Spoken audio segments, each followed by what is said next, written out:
Namo sayang di budaya, namo budaya. Yang saya hormati keluarga besar Kompas TV serta seluruh pemirsa Mutiara Iman dimanapun Anda berada. Semoga kita senantiasa dalam keadaan aman, tentram, damai, dan serta berbahagia selalu. Nah, pada kesempatan ini saya akan membahas tema tentang kemuliaan yang terlupakan. Kemuliaan apa yang terlupakan oleh kita? Bingung? Nah, teman-teman, pernahkah kita bertanya, mengapa saya bisa terlahir sebagai manusia? Mengapa saya bisa mendengarkan ajaran kebaikan? Mengapa saya masih punya kesempatan untuk memperbaiki diri? Nah, seringkali manusia tidak berpikir tentang hal itu. Tetapi kita lebih sering berpikir apa yang belum kita dapatkan. Kita belum kaya, belum sukses, belum mencapai impian kita, dan kita masih selalu dalam masalah. Nah, sebenarnya teman-teman, sahabat pemirsa dimanapun Anda berada, kita tidak melihat sesuatu jauh yang lebih besar dari itu, yaitu kita memiliki kesempatan yang sangat-sangat langka terlahir sebagai manusia. Dalam ajaran Buddha, kehidupan manusia disebut dengan kehidupan yang sangat berharga. Karena pada saat kita hidup sebagai manusia, kita memiliki kemampuan untuk belajar, merenungkan, berubah, mengembangkan diri ataupun mengembangkan kebijaksanaan. Bukan sekedar kita hidup dengan umur yang panjang, tapi tanpa arah. Nah, sahabat pendengar, pemirsa dimanapun Anda berada, mengapa kehidupan manusia sangat berharga? Kalau kita melihat alam kehidupan, tidak semua manusia, tidak semua makhluk hidup memiliki kondisi kehidupan yang sama. Ada makhluk, ada manusia yang mengalami penderitaan yang sangat berat, sehingga dia sulit untuk berpikir, untuk melakukan kebaikan ataupun kebajikan. Ada yang hidup dalam kebodohan, sehingga dia tidak memiliki kesempatan untuk mendengarkan dharma. Ada juga yang memiliki kenikmatan kebahagiaan yang luar biasa, sehingga tidak merasa begitu penting untuk mendengarkan dharma. Tetapi pahamilah sahabat pemirsa dimanapun, bahwa kehidupan kita tidaklah kekal. Karena itu Sang Buddha mengajarkan kepada kita ada 8 kebebasan. Bukan untuk membuat kita takut, tetapi membuat kita sadar betapa beruntungnya kita dalam kondisi saat ini. Apa 8 kebebasan kita? Itu satu, kebebasan dari alam penderitaan ataupun neraka. Ketika seseorang berada dalam penderitaan yang sangat berat, pikirannya hanya mencari jalan keluar dari penderitaan yang dia rasakan. Sulit bagi kita untuk belajar, merenung, dan mengembangkan batin. Hari-hari kita hanya dipenuhi dengan penderitaan yang membuat kita tidak bisa ada ruang untuk belajar. Mari kita renungkan bersama-sama. Ketika ada masalah, jangan hanya bertanya, kenapa saya mengalami ini? Tetapi kita ubah menjadi, apa yang bisa saya dapatkan dari pelajaran ini, dari keadaan ini? Nah, itu akan membuat kita keluar dari penderitaan. Ya, kebebasan kedua adalah kebebasan dari seperti hantu kelaparan. Hantu kelaparan menggambarkan kondisi batin yang selalu merasa kurang.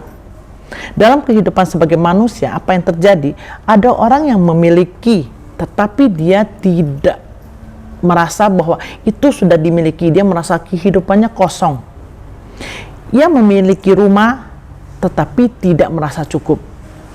Ia memiliki uang, tetapi tidak ada perasaan tenang. Dharma mengajarkan kebahagiaan bukanlah dari berapa banyak apa yang kita miliki, tetapi dari kemampuan kita menghargai segala sesuatu yang ada pada diri kita. Nah, teman-teman, kebebasan ketiga, bebas dari kehidupan sebagai binatang. Binatang mengikuti naluri. Manusia memiliki kemampuan untuk berpikir, mana yang baik, mana yang buruk, mana yang membawa manfaat bagi kehidupan kita. Karena itu, jangan menggunakan hidup hanya untuk makan, bekerja, dan mencari kesenangan. Jangan hidup mengikuti naluri binatang buas yang bagaimana hanya berburu, menjatuhkan, ataupun apa yang mereka lakukan adalah untuk mempertahankan hidup. Tetapi pahamilah bahwa kehidupan di sekitar kita yang perlu kita lakukan adalah menjalin kehidupan harmonis, berdampingan, saling mendukung, sama-sama bertumbuh dalam proses kehidupan ini. Nah, teman-teman, gunakanlah waktu yang ada untuk memperbaiki batin kita. Kebebasan keempat adalah kebebasan kehidupan dewa yang terlalu terlena. Kadang-kadang kesulitan membuat kita untuk belajar, tetapi kenyamanan yang berlebih membuat kita manusia lupa. Ketika semua mudah, kita lupa untuk berterima kasih. Ketika semua tersedia, kita lupa mengembangkan hati kita. Nah, kebebasan kelima adalah bebas dari tempat dharma, tanpa dharma. Betapa beruntungnya kita bisa hidup di zaman kita bisa mempelajari dharma. Ada wihara, ada guru, ada buku, dan ada komunitas. Kebebasan keenam adalah tempat kita mengenal ajaran Buddha. Kita memiliki kesempatan bertemu atau bergaul dengan teman-teman yang penuh dengan kebaikan. Nah, teman-teman, setelah yang satu ini, kita bahas kebebasan ketujuh, ke-8, dan seterusnya. Terima kasih.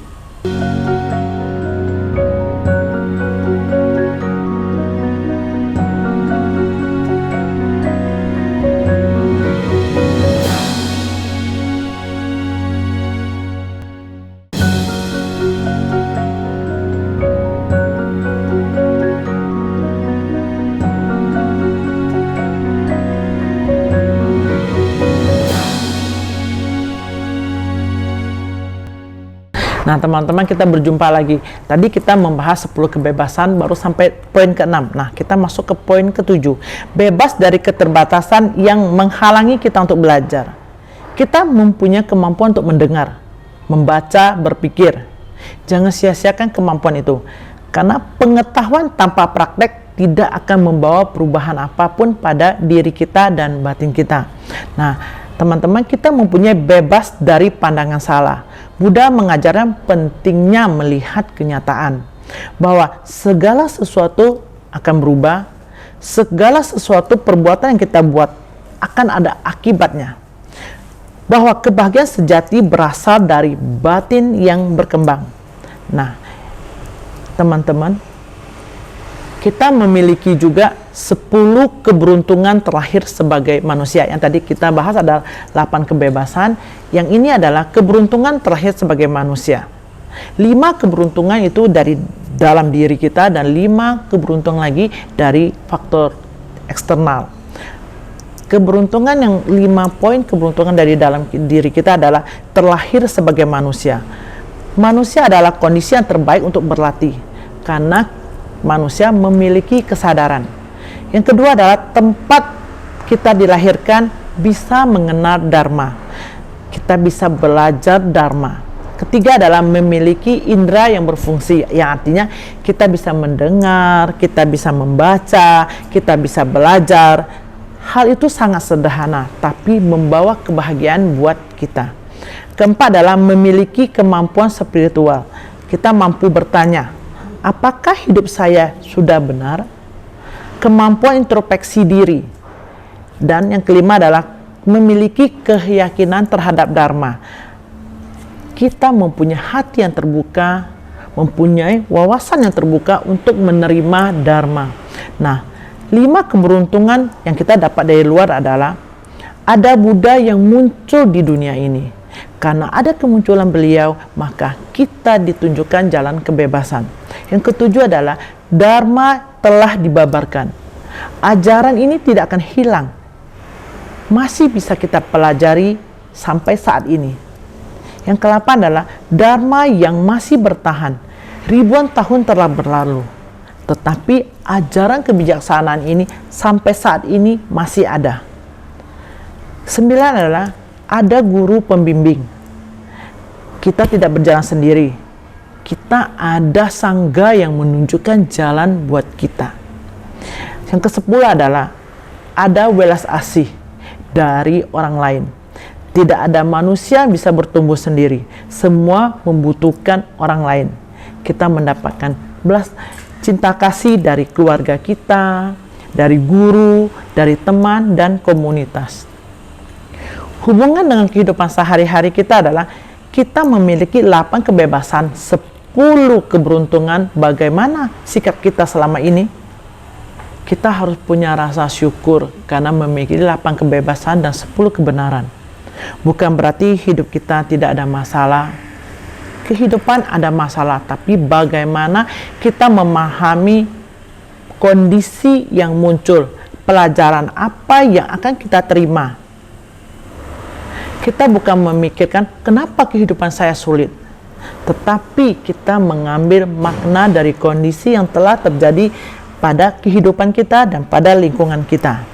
Nah, teman-teman, saya ingin sharing sesuatu yang mungkin menjadi pengalaman bagi hidup saya.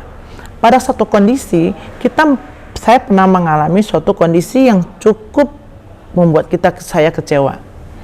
Tetapi ada seseorang yang berkata kepada saya, yang nasihat ini berhubungan dengan 8 kebebasan, 10 kebenaran, yaitu coba kamu renungkan, cari waktu renungkan dari masalah yang kamu hadapi dengan kondisi yang perlu direnungkan. Begitu setiap pagi kamu bangun, kamu harus punya rasa syukur bahwa pagi ini saya masih bangun dengan kondisi yang sehat. Pagi ini saya masih bangun dengan tidak kekurangan apapun. Tangan masih berfungsi, kaki dan tubuh ini masih berfungsi dengan baik. Bersyukur bagaimana saya masih memiliki kemampuan untuk berpikir, menganalisa, mendengar ajaran Dharma. Bersyukur karena saya terlahir di lingkungan yang membuat saya mengerti dan bisa belajar Dharma. Dan bersyukur bahwa apa yang kita miliki saat ini itu sangatlah banyak, sangatlah indah dibandingkan dengan kondisi yang terjadi pada saya. Teman saya mengajak saya untuk berpikir, bagaimana jika pagi ini kamu bangun dengan kondisi buta, tidak bisa melihat segala sesuatu, yang artinya ada anggota tubuh kita yang tidak berfungsi. Setelah saya renungkan, saya bersyukur. Kenapa saya bersyukur? Karena pada saat saya menutup mata dengan segala sesuatu di sekitar saya yang gelap, masalah yang saya hadapi itu adalah hal yang sangat kecil. Lebih mengerikan lagi jika saya tidak bisa melihat apapun. Dan yang lebih mengerikan adalah saya tidak bisa memahami Dharma. Melihat segala sesuatu di lingkungan adalah salah, saya adalah korban, dan sebagainya. Itulah yang membuat saya menderita. Dan seperti yang tadi saya katakan, bersyukurlah kita hidup di lingkungan teman-teman yang masih mengenal Dharma, sehingga kita diingatkan, disadarkan kembali bahwa kita semua harus memiliki rasa syukur terlahir sebagai manusia, memiliki akal dan pikiran yang bisa memahami Dharma, memiliki waktu dan kesempatan untuk belajar. Nah, teman-teman, saya akan hadir setelah yang satu ini.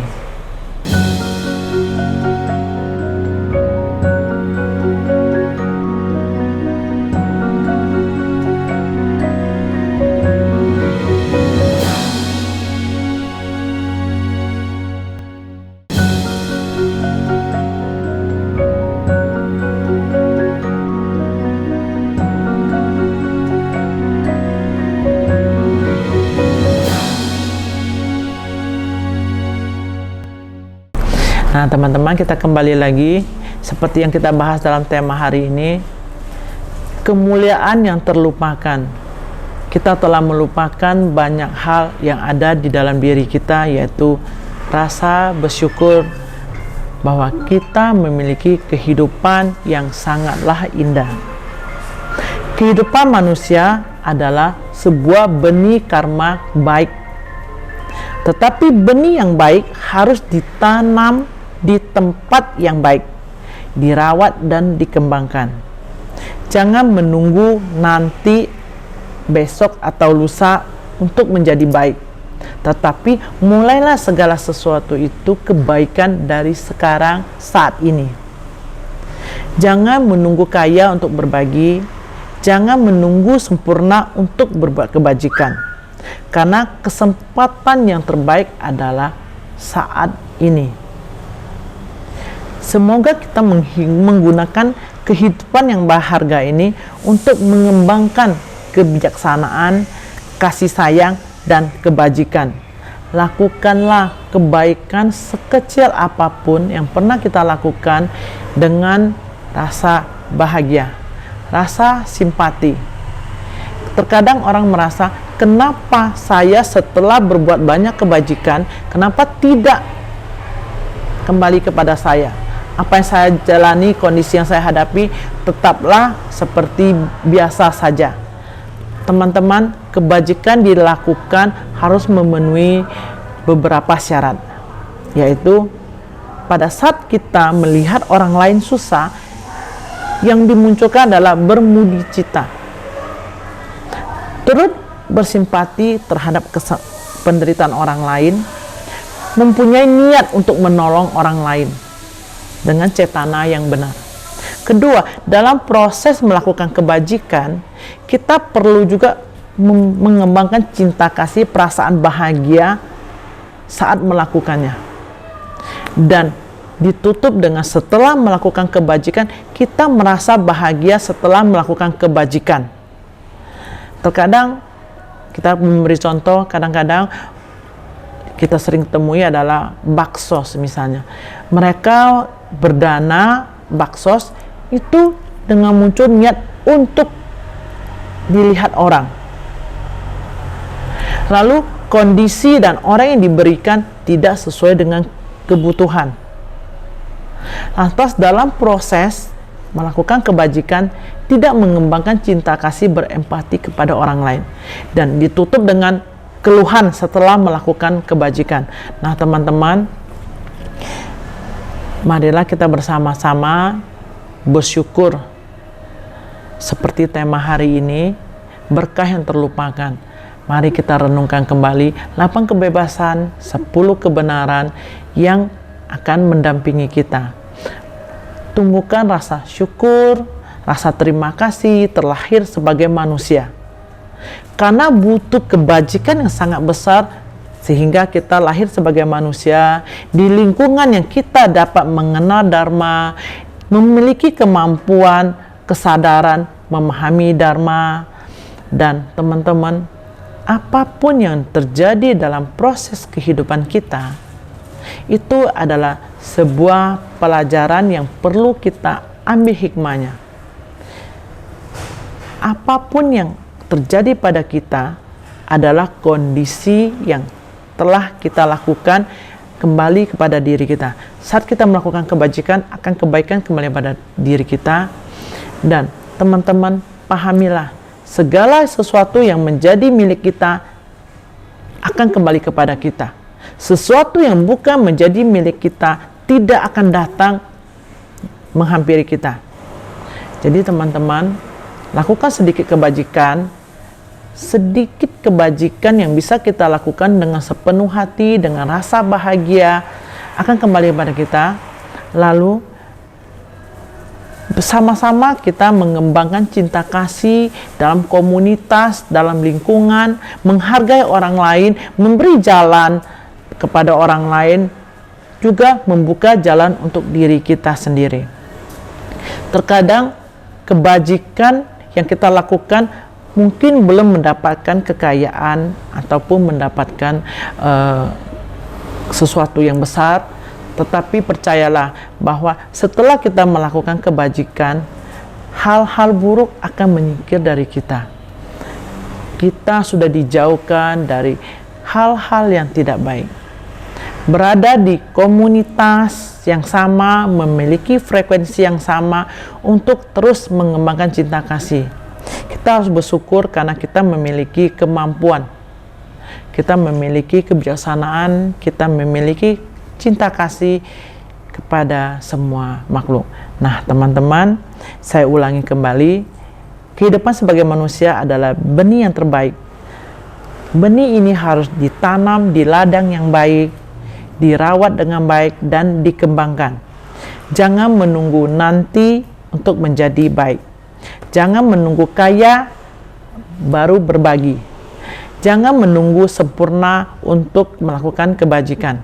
Segala sesuatu yang kita lakukan akan kembali pada kita. Sekecil apapun kebajikan yang kita bisa lakukan, mari kita bersama-sama melakukannya dengan baik.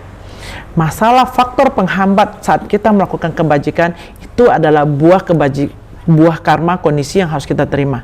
Tetapi jangan pernah menyerah, karena kebajikan yang terus kita lakukan akan kembali kepada kita.